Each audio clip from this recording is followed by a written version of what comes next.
Bago nga tayo magsimula ay isang malaking shoutout kay Nel Herbito, Teodoro Alonso, Mario Martir at gay na rin kay Randy Tan, Ronald Berbosidad, Edmond Cubal Supnet at Jamie Amadar.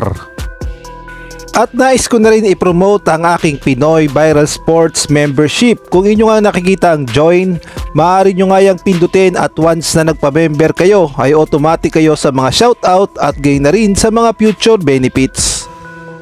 Hindi nga biro ang pagdadaanan ng Gilas Pilipinas upang makapasok nga tayo sa Paris 2024 Olympics dahil dadaan muna tayo sa Olympic Qualifying Tournament at mabigat nga ang ating mga nakabracket na kagaya na lamang ng Latvia at gay na rin ang bansang Georgia.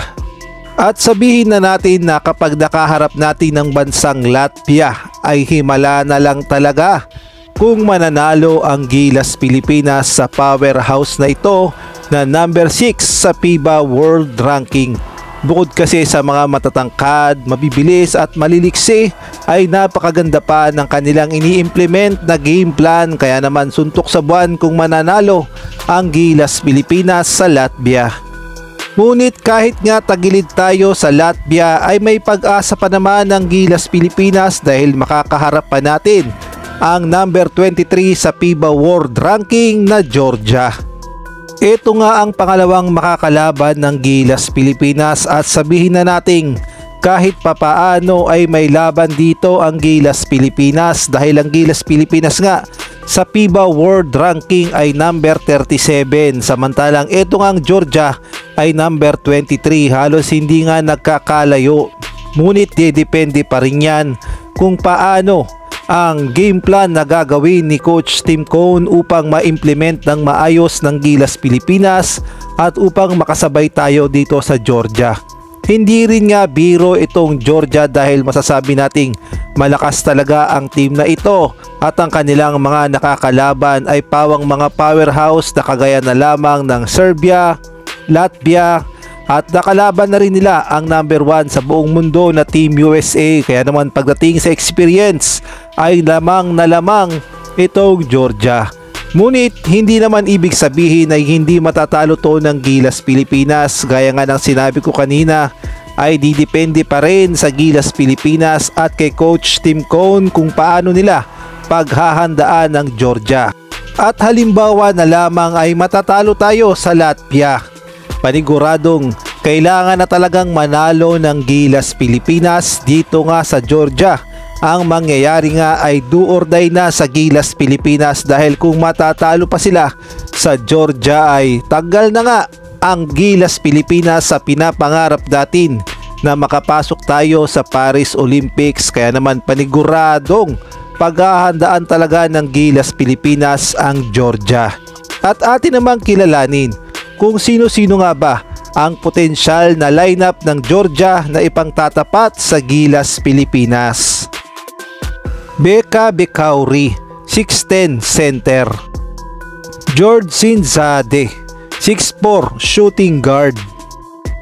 Merab Bocolis Billy, 6'6" shooting guard. Kakhaber Chincharase, 6'6" small forward.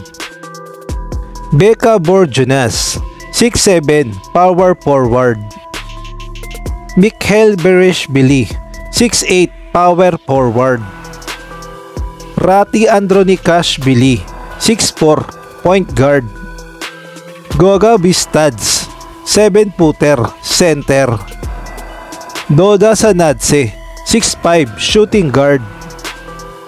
Georgi Shermadini, 7'1" center. Tadus Macpaden, 6'2" point guard. Sandro Mamukelashvili, 6'11" center. At ayan nga ang posibleng ipangtapat ng Georgia sa Gilas Pilipinas sa Olympic Qualifying Tournament. So lumalabas nga na meron silang 4 na 7-footer samantalang tayo sa Gilas Pilipinas ay meron tayong isang 7-footer na si Kai Soto at si Junmar Pajardo na 6'10", at sabihin na nating lamang talaga sila pagdating sa height advantage. Ngunit tignan na lang natin kung paanong diskarte ang gagawin ni Coach Tim Cone. Kung atin ngang babalikan, ay pinili nga talaga ni Coach Tim Cone ang Final 12 ng Gilas Pilipinas at ayaw niya nga kumuha ng ibang player dahil lang sabi niya nga hanggat maaari ay gusto niya intact at buo ang team chemistry ng Gilas Pilipinas upang paghahanda sa Olympic Qualifying Tournament.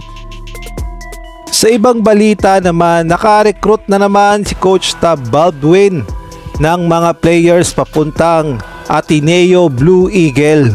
Na-recruit niya kasi si Femi Edu na kapatid ni AJ Edu at itong si Christian Porter at sila nga ay eligible na makapaglaro sa Ateneo Blue Eagle. At eto ngang si Femi Edu ay future Gilas Pilipinas dahil naka-scout na nga ito sa SBP at posible na rin gamitin ito ng SBP dahil eligible nga ito as local player dahil meron siyang Philippine passport. Kaya naman panoorin natin ang buong highlights ni Femi Edu at kayo nang bahalang humusga kung pwede ba siya sa Gilas Pilipinas.